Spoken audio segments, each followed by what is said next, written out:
Thank you so much, Dr. Nabil, for this opportunity, and good afternoon, everyone. Heritage industry is a term that was used by a British writer, Robert Hewson, in a book made by the late 1980s.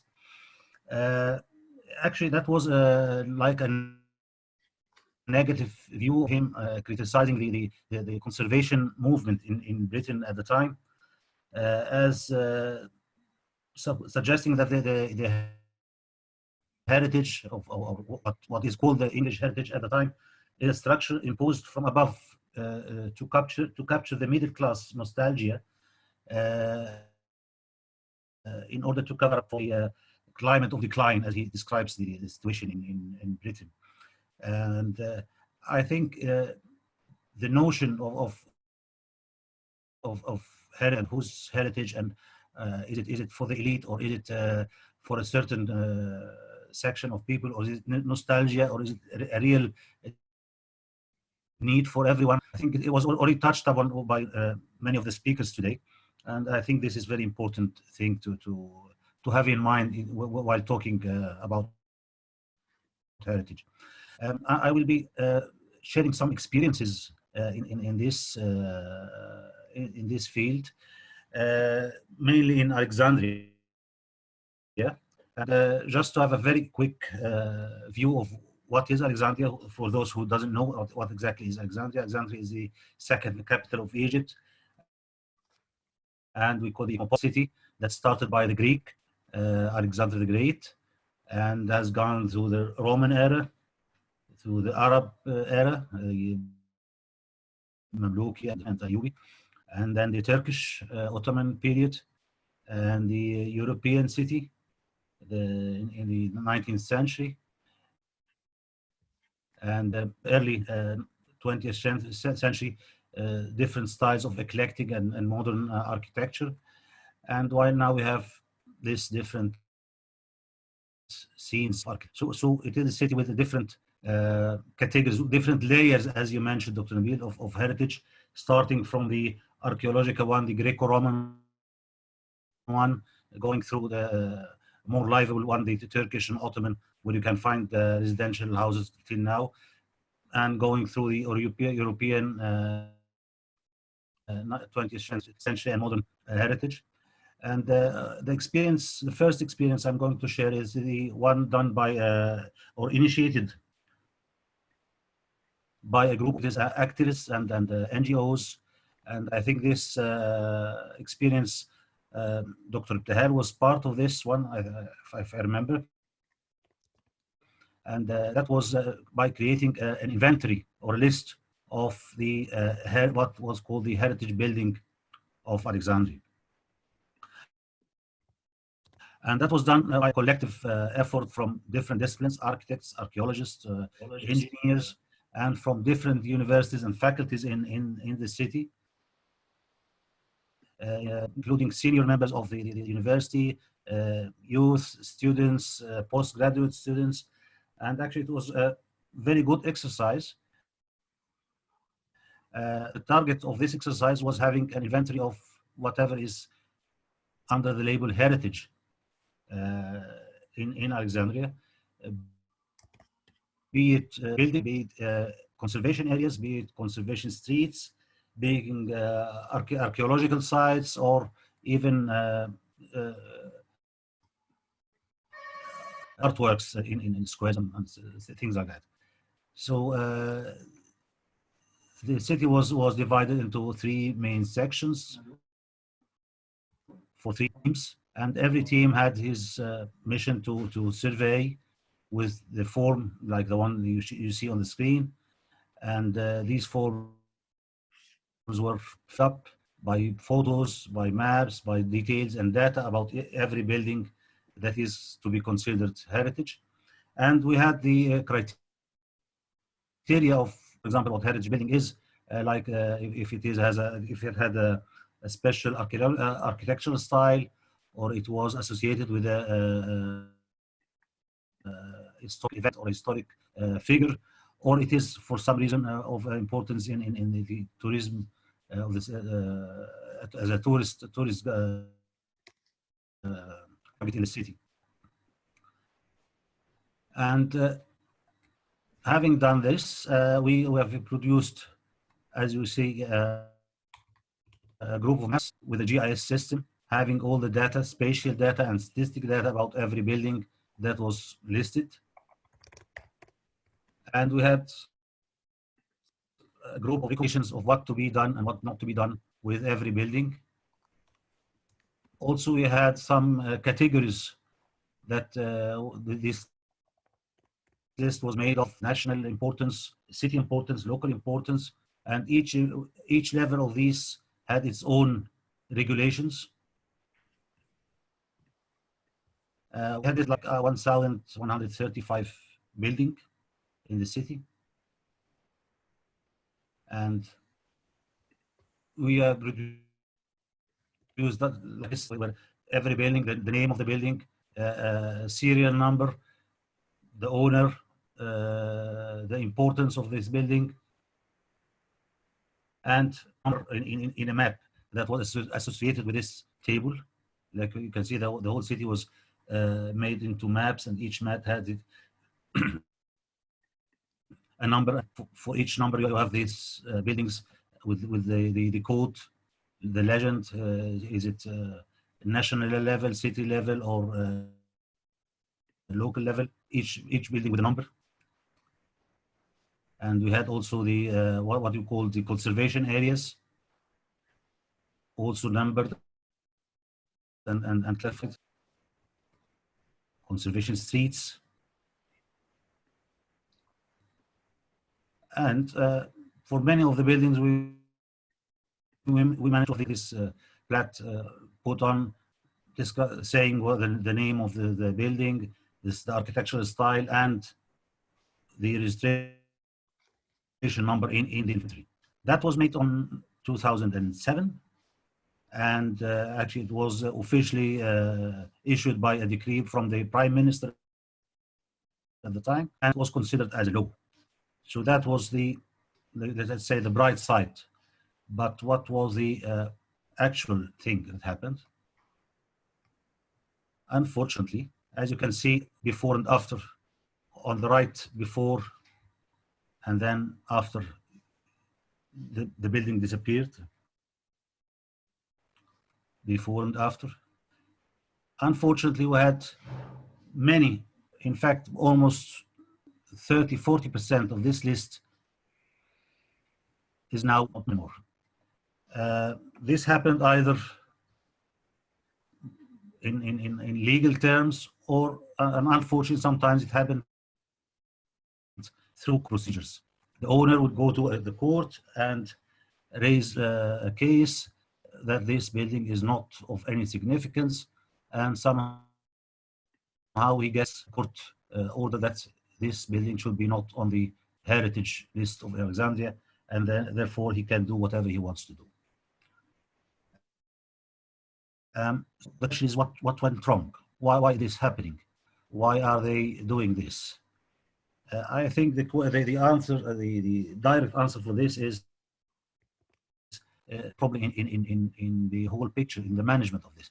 A building like the one we see in this photo, it's a villa. Originally, this would have been owned by an entrepreneur, a young, not a very large entrepreneur, or maybe a good government employee, middle-class employee at the time in the 1950s, something like that, who could at the time afford having such a building, afford maintaining and living in such a building. But now, this would be owned by his children and grandchildren, would be a number of also middle-class people, but who, in our time, they cannot afford having it, they cannot afford living, they cannot afford maintaining, while the property, in fact, worth tens of millions of pounds. And then they become this question, this dilemma. They don't have their necessity to live, or to have housing for their kids or apart, whatever. And at the same time, they own a property that's worth millions, tens of millions. And the question is what to do. I don't think that they would care much about heritage or culture or whatever, because the priority is their daily life. So I think the answer is, or the problem is this mismanagement.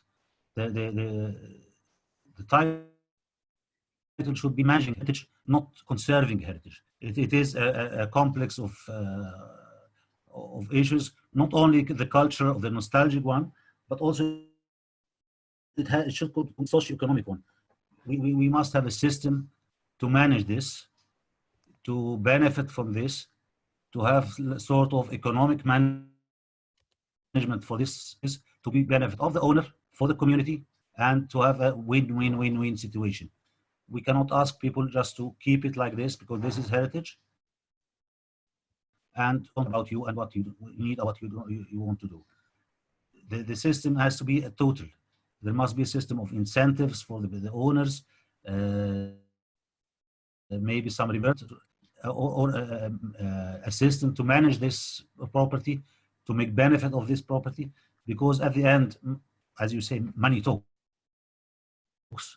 So we have some balance, I think, in this problem. It is not only the cultural aspect, which is very important, I know, but it cannot work maintaining other aspects like the socio-economic aspects for the owners. So that was one side of the, which was not the very bright one. Not have this very black picture, so I'd like to share another experience, which is maybe a bit one.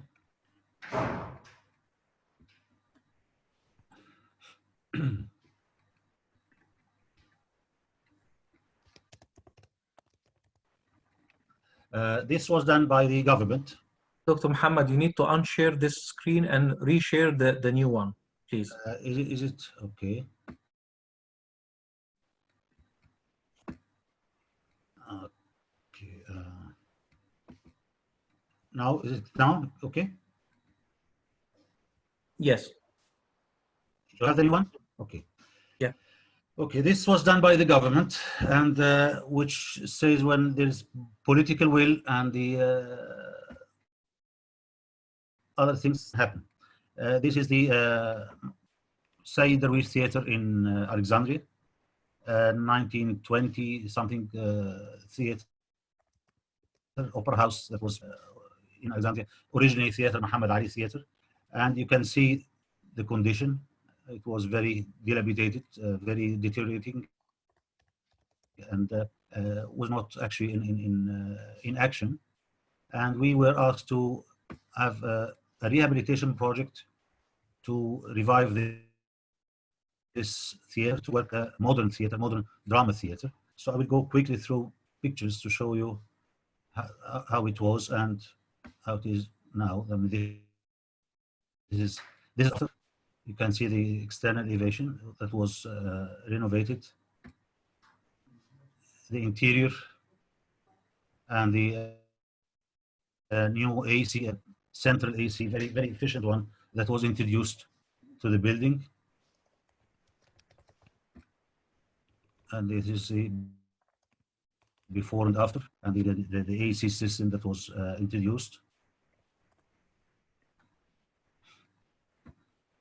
The interior and after.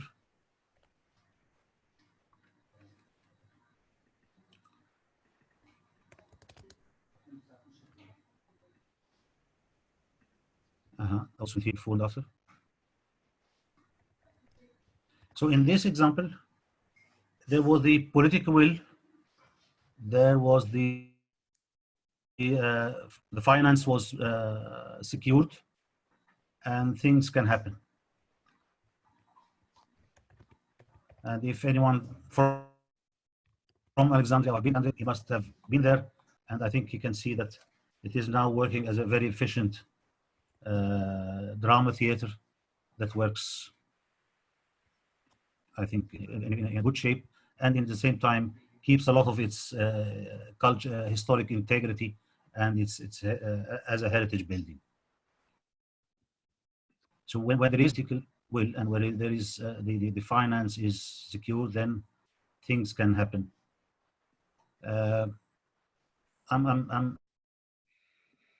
don't like to be pessimistic, but I'd like to be more of a realistic man. That we need, if we need to consider the conservation of heritage, of keeping the heritage, it should be more of management, heritage management, that include or considers not only culture and not only history and the cultural value, but it has also to consider the economic and socio-economic value and management, how to manage this and how this can be a profitable exercise, not only a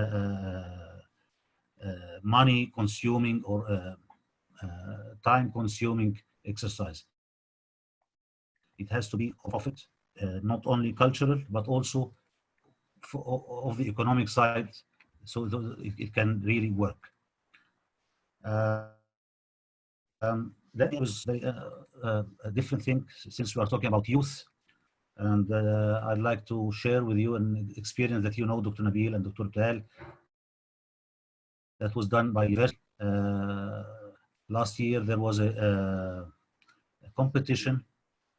I mean, it's talking about how it's stimulating youth and integrating in preserving Dr. heritage. Assem, would you kindly, we have 2 minutes. If you... Okay. Very quickly, last year there was a competition initiated by the Prime Minister, the last Prime Minister, Saad al-Hariri, in rehabilitating a historic hall in the Sarai in Beirut, and he invited all Lebanese universities to participate. And actually that was a very good exercise for youth students to participate in conservation or rehabilitation exercise. And fortunately, our team from the BAU won this competition and had a very good entry. And if we have 1 minute, I think I can show you the video that they presented. But you need to unshare this one to reshare the new one. Okay. Okay.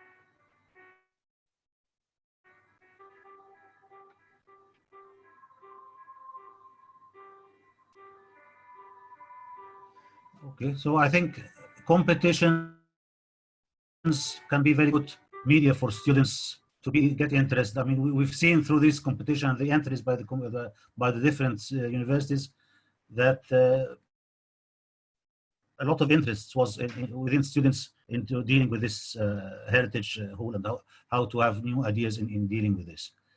And thank you so much, and sorry if I'm late.